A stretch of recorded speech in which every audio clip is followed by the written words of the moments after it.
Miksi minun täytyy lukea suomeksi? Opiskelijani kysyvät tätä usein. He luulevat, että lukeminen ei auta suomen oppimisessa. Lukiessasi opit suomea nopeammin ja kerron miksi. Alussa lukeminen voi olla vaikeaa. Monet sanat ovat uusia ja epäselviä. Joskus tarvitset paljon aikaa ymmärtääksesi tekstin. Mutta anna minun kertoa yksi asia. Lukeminen näyttää sinulle monia uusia sanoja. Tämä on hyvin tärkeää. Kun luet, kohtaat sanoja, joita et tunne. Usein ymmärrät ne tekstin kautta. Aivosi muistavat sanat nopeammin, kun näet ne usein. Sinun ei tarvitse aina katsoa sanakirjaa.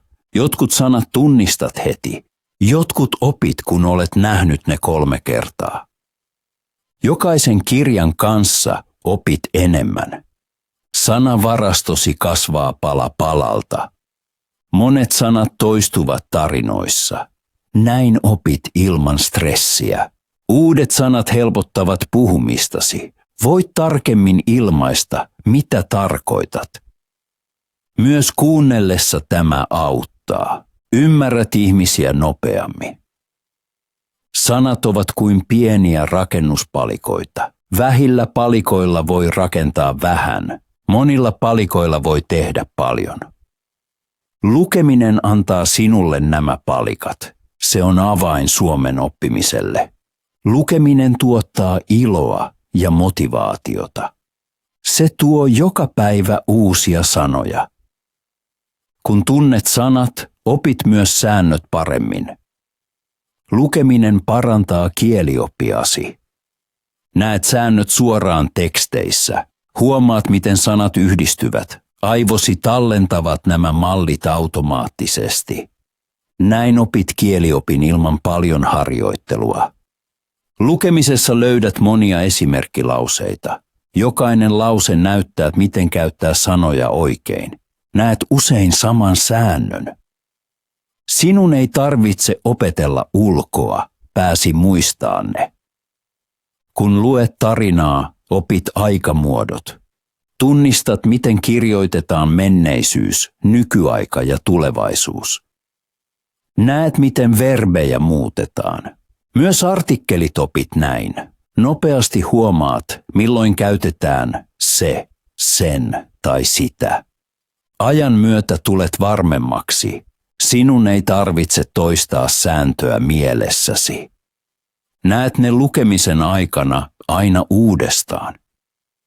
Lukemalla opit myös, miten lauseita rakennetaan. Jotkut lauseet ovat lyhyitä, jotkut pidempiä. Tunnistat, missä verbi on.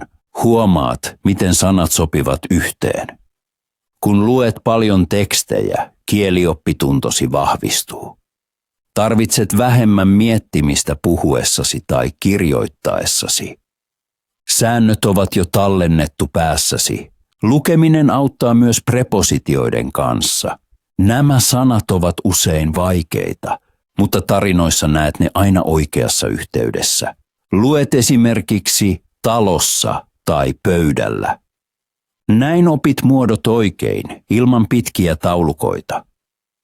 Siksi lukeminen on helppo ja luonnollinen tapa oppia kielioppia. Et tarvitse pelätä virheitä. Jokaisen tekstin myötä opit enemmän. Kielioppisi selkiytyy, lauseesi tulevat oikeammiksi. Ja parasta opit kielioppia ilman, että se tuntuu työltä.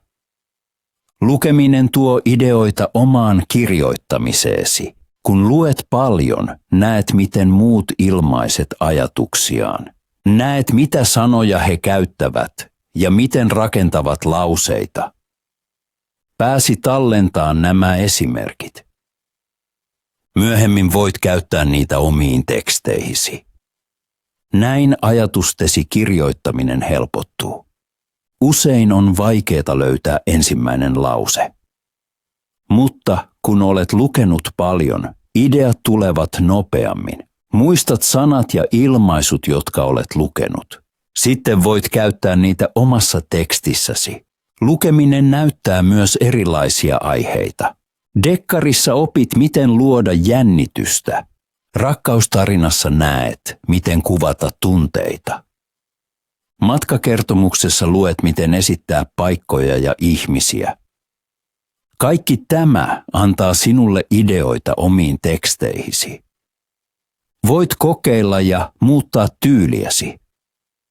Kun luet paljon tekstejä, sanavarastosi kasvaa. Enemmän sanoilla voit ilmaista ajatukset selvemmin. Tekstisi tulee värikkäämmiksi ja mielenkiintoisemmiksi. Lukeminen auttaa myös löytämään hyvän rakenteen. Tunnistat, miten tarinat alkavat, miten jatkuvat ja miten päättyvät. Näin opit suunnittelemaan omia tekstejäsi. Lukeminen ei siis anna sinulle vain uusia sanoja, vaan myös kuvia, ideoita ja esimerkkejä.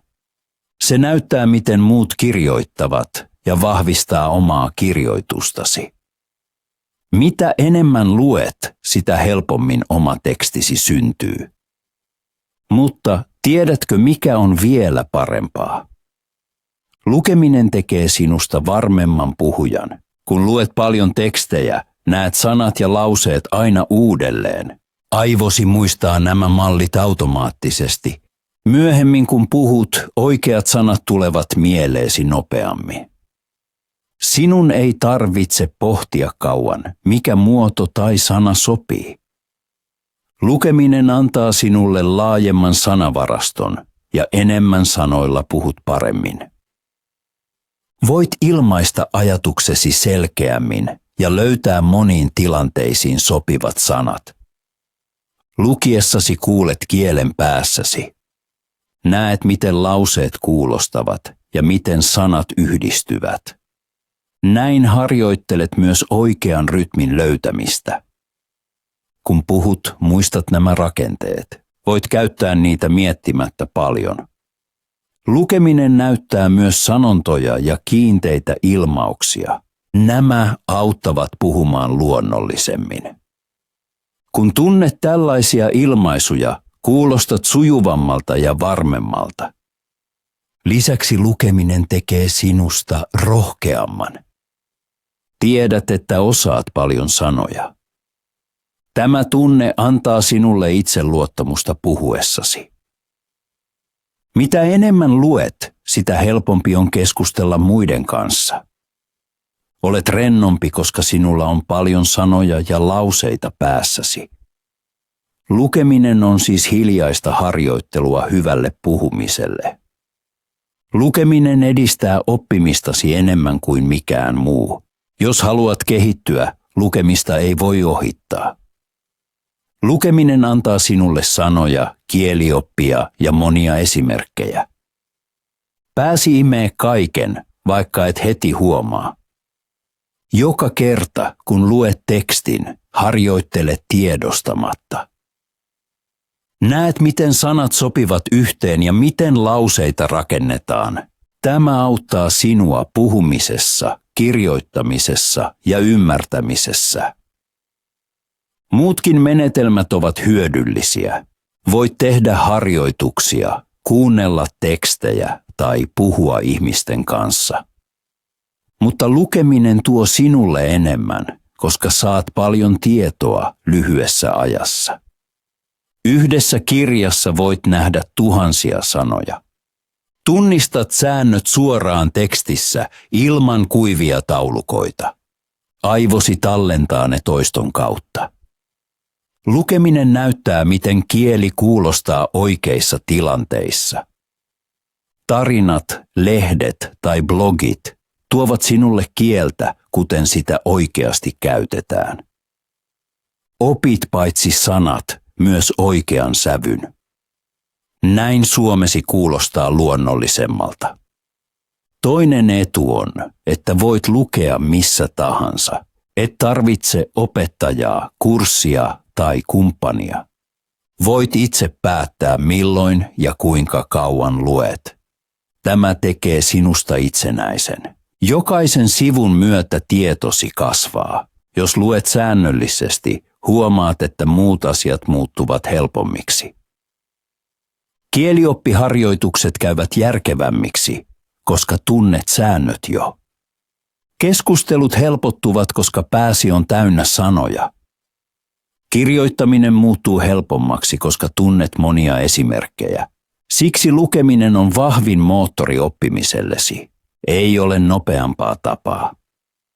Jokaisen kirjan myötä suomesi kasvaa, jokaisen tarinan myötä tulet varmemmaksi. Lukeminen on avain todelliseen eteenpäin menoon. On tärkeää tehdä saavutukset näkyviksi oppimisessa. Kun näet edistymisesi, pysyt motivoituneena. Numerot auttavat ymmärtämään lukemisen arvoa. Kuvittele, että luet joka päivä vain 10 sivua. Se ei ole paljon aikaa, ehkä 20 minuuttia, mutta vuoden aikana se on yli 3000 sivua. Tällöin opit yli 3000 uutta sanaa. Tämä on suuri saavutus, jonka olet itse saavuttanut. Tällaiset numerot näyttävät selvästi. Jokainen pieni askel on tärkeä. Lukeminen tuo sinulle tietoa, mutta myös vahvan tunteen siitä, että etenet. Kiitos, että otit aikaa keskustellaksesi kanssani lukemisesta. On hienoa, että pysyit uteliaana ja halusit tietää, miksi lukeminen on niin tärkeää. Muista, jokainen sivu on tärkeä, jokainen uusi sana vie sinua eteenpäin. Sen ei tarvitse olla täydellistä, pääasia, että jatkat.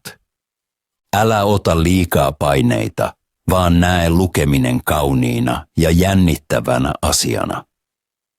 Toivon, että sinulla on nyt intoa aloittaa. Onnea matkallesi ja kiitos, että sain olla mukana.